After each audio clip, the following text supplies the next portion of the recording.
It begins at exactly midnight. Not the kind of midnight you see on your phone screen or the clock on your wall, but something stranger, something hidden. For one heartbeat, time feels normal. Then, just as the last chime of 12 fades, the world seems to pause. Streetlights flicker. The hum of traffic cuts out. Even the air feels heavier, as if the night itself is holding its breath. Most people sleep right through it. But for a few, it's the moment their real lives begin. Eli was never meant to notice it. He was just a college kid walking home after a late shift at the diner.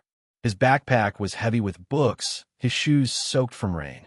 At 12 o'clock exactly, the street went silent. Not quiet like an empty street, but silent like the world had been muted. No wind, no cars, no footsteps but his own. He thought he was dreaming, until he saw her. A girl, standing in the middle of the road, staring right at him. She didn't move. She didn't blink. And strangest of all, she didn't cast a shadow. Eli tried to call out, but his voice didn't carry. Sound was gone. Yet somehow, her lips moved, forming words he couldn't hear. He stepped closer, his chest tight, a strange cold spreading through his veins. He looked around, realizing the city wasn't just quiet. It was frozen. A bus stopped mid-turn, a man locked in a step that never landed, raindrops hanging in midair like glass beads. That's when Eli felt it, a pull deep in his chest like something was dragging him away from the world he knew. A whisper, though no sound was possible, echoing in his mind. Welcome to the 25th hour. But this wasn't a gift. It was a prison. Because some people didn't just visit this hidden hour, they lived only inside it. Forgotten by the rest of the world, invisible, trapped between midnight and dawn. And as Eli reached toward the strange girl in the street, he realized something terrifying. Maybe he wasn't going home tonight. Maybe he wasn't going home ever again. Eli couldn't breathe. His hand hovered inches from the girl's arm, but he froze, too afraid of what might happen if he touched her. Her eyes, wide, unblinking, a shade too bright in the dim streetlight, didn't leave his. Then, just as suddenly as she appeared, she turned and walked away, her steps silent, her figure fading into the frozen city. Eli wanted to follow, but his legs felt heavy, as if time itself was pulling against him. He stumbled back toward the bus, half hoping someone inside would move. The driver's hand was still glued to the steering wheel, mouth parted mid-yawn. The man in the crosswalk was suspended in mid-step, his tie stuck in mid-swing. The more Eli looked, the more he realized this wasn't just silence. This was isolation. The pull in his chest grew stronger. His watch, stuck at 12 o'clock, wouldn't tick forward. He tapped the glass, shook it, even pressed it to his ear. Nothing. His phone screen glowed, but the numbers didn't change. The world was locked, and he was trapped inside it. That's when he remembered something strange. As a kid, Eli's grandmother used to whisper stories about the secret hour. She claimed that once, when she was young, she'd woken up in the middle of the night and found the world frozen. She never spoke of it to anyone else, just Eli, warning him, if the 25th hour finds you, never answer its call. He always laughed it off as a bedtime story. But now, the words made his skin crawl. The girl's voice, or whatever passed for her voice, echoed in his mind again. You're one of us now. Eli staggered, gripping a lamppost for balance. One of us. Did that mean there were others? Was this girl like him, caught by accident? Or was she part of something older, stranger, something that had always lived in this hidden hour? His thoughts spiraled. What if the world outside kept moving on without him? Would his friends still laugh, eat, and study while he was stuck here? Would anyone even remember he existed? And then, faintly, a sound returned. Not a voice, not yet, but a whispering like paper tearing underwater. It came from a direction the girl had gone. Eli hesitated, torn between running after her or finding shelter in this broken world. His heart pounded as the shadow crept closer. For the first time, he realized the truth. This hidden hour wasn't just a secret. It was a trap, and whatever lived here was already watching him. Eli forced himself to move, each step heavy as though the ground itself resisted him. The shadow slithering along the wall was gone now, but the memory of it left his pulse racing. He knew following the strange girl might be his only chance at answers, but fear gnawed at him. What if she wasn't leading him to safety, but deeper into the trap? As he stumbled through the frozen street, details began to haunt him. The faces of people locked mid-movement were wrong. They looked pale, drained, like mannequins instead of real people. Their eyes, some wide, some closed, seemed hollow, as if whatever spark made them human had been stolen. Eli reached for one man's shoulder, desperate for comfort in the silence. But the moment he touched him, ice shot through his hand. The skin wasn't warm. It wasn't alive. He yanked his hand back, horrified. They're not really here, he whispered to himself, though the words made no sound. That's when another thought struck him, cruel and sharp. If everyone in the real world was frozen, then what was happening to his body out there? Was he still walking home? Still breathing? Or had he simply vanished? Guilt washed over him. His roommate was probably waiting for him to return. His mother might call, and he wouldn't answer. The world would move on without him. Eli clenched his fists, fighting the rising panic. He couldn't let himself spiral. Not here. Not now. Then came another shock. Around the corner, he saw more people moving. Not frozen like statues, but walking, whispering, staring. They weren't like the girl. Their movements were jerky, their eyes clouded, as if they'd forgotten how to be human. One of them turned, and Eli realized its face was blurred, as if someone had tried to erase it with smudged paint. The figure tilted its head at him, and though its mouth never opened, he heard the same thought voice. Stay. Belong. Tom has no pain here. Elias stomat tvistet. They weren't trapped here against their will. They'd chosen it. They had given up on the outside world and surrendered themselves to the 25th hour. And for a moment, the temptation bit at him too. Out there, he was nobody, a broke student, an overworked son, a boy drowning under expectations. But here, in this eerie stillness, he mattered. He was seen. He was wanted. That realization scared him more than the shadows. He staggered back, heart hammering. The faceless ones took a step closer, their whispers multiplying in his head. That's when the girl appeared again, standing at the far end of the street. This time her shadow did stretch across the pavement, and it was reaching toward Eli like a hand. He froze, torn between two terrible choices. Follow the girl deeper into this nightmare, or give in to the faceless crowd offering a twisted kind of belonging. And above it all, somewhere in the silence, the clock began to tick again. Once, twice, 13 chimes. The 25th hour was far from empty. It was alive, and it was hungry. Eli's chest tightened as the chimes echoed across the frozen city, each strike rattling through his bones. 13. Always 13. He stumbled backward, but the faceless figures moved closer, their whispers swelling until they drowned his thoughts. Stay, belong, forget. The girl at the end of the street lifted her hand. For a heartbeat, Eli thought she was offering him safety. But then the ground trembled beneath his feet, cracks spiderwebbing across the pavement, as though the city itself was tearing apart. The frozen raindrops around him shattered like glass, vanishing into the dark. Eli ran. His breath came in ragged bursts, his shoes slapping against the wet asphalt. The faceless ones didn't chase with speed. They didn't need to. They simply appeared closer each time he turned. He ducked into an alley, his heart pounding. And there she was, the girl. Up close, she looked almost human, but not quite. Her eyes shimmered faintly, like the surface of water. Her lips moved soundlessly, but now Eli understood without hearing. You shouldn't be here. He pressed his back to the wall, gasping. Then why am I?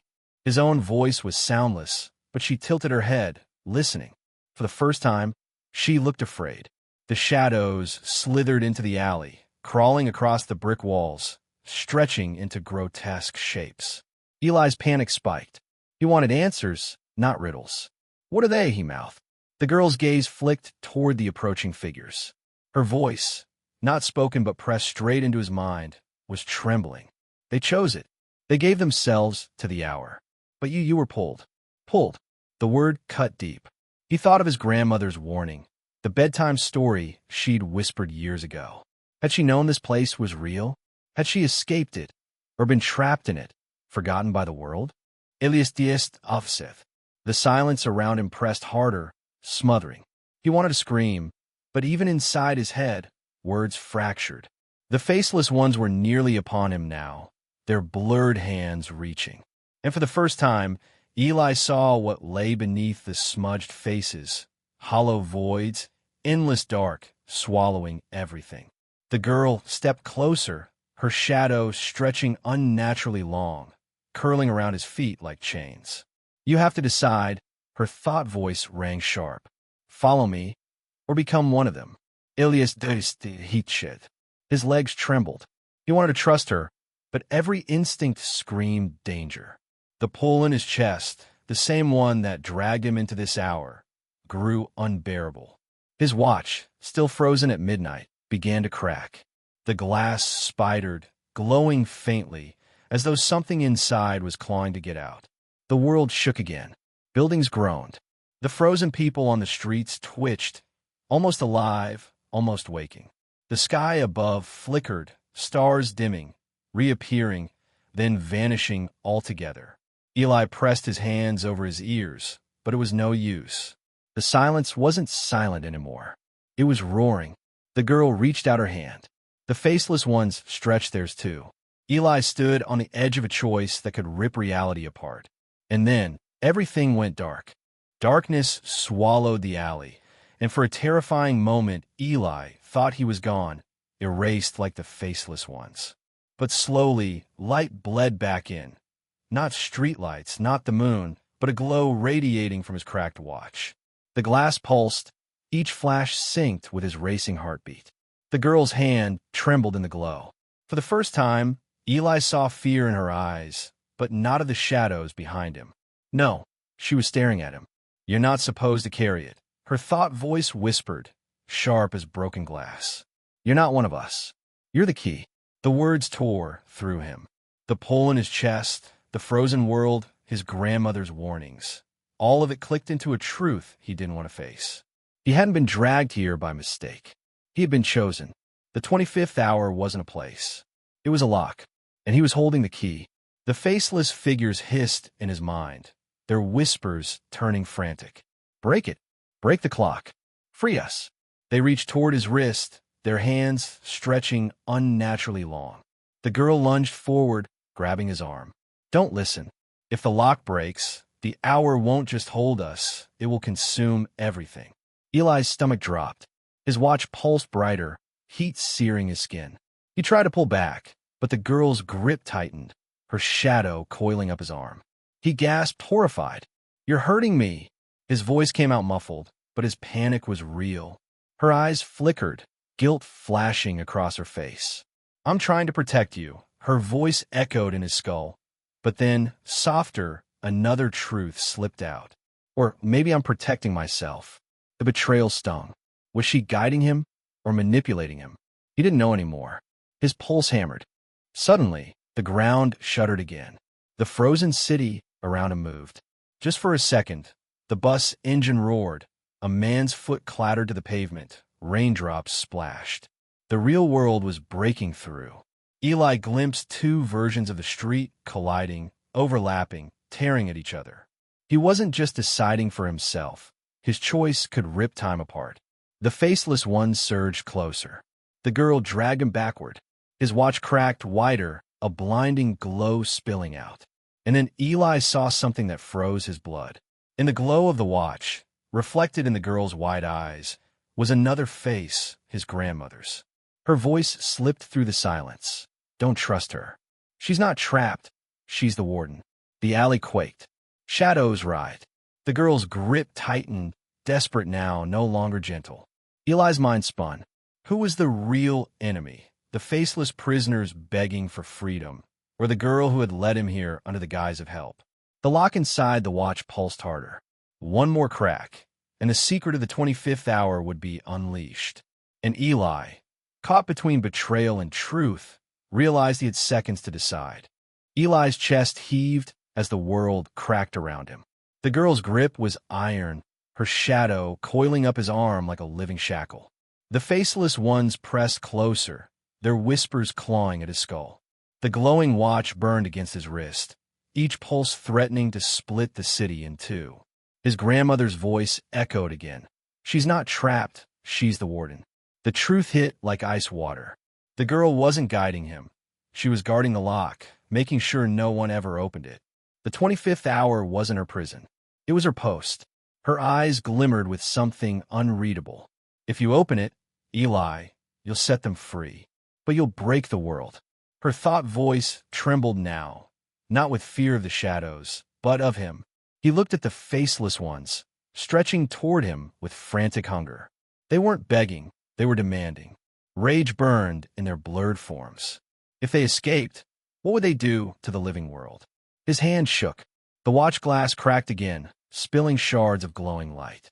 He saw the city flicker in and out, the normal flow of time colliding with this frozen nightmare. The girl leaned closer, whispering, "You have one choice. Seal it forever or destroy everything." But something inside Eli snapped. No, that's not the only choice. The memory of his grandmother's warnings surfaced, not of fear, but of compassion. She had told him once, locks aren't meant only to keep things in. Sometimes they're meant to be opened, but in the right way.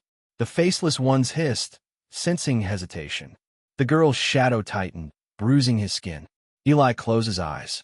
For the first time since stepping into the 25th hour, he stopped resisting the pull in his chest. He let the rhythm of the watch match his heartbeat, not fighting the crack, but guiding it. The light flared, so blinding it swallowed the alley, the girl, the faceless figures. And then, silence. When Eli opened his eyes, the world wasn't shattered. It was whole but changed. The faceless ones were gone, not freed, not destroyed, transformed.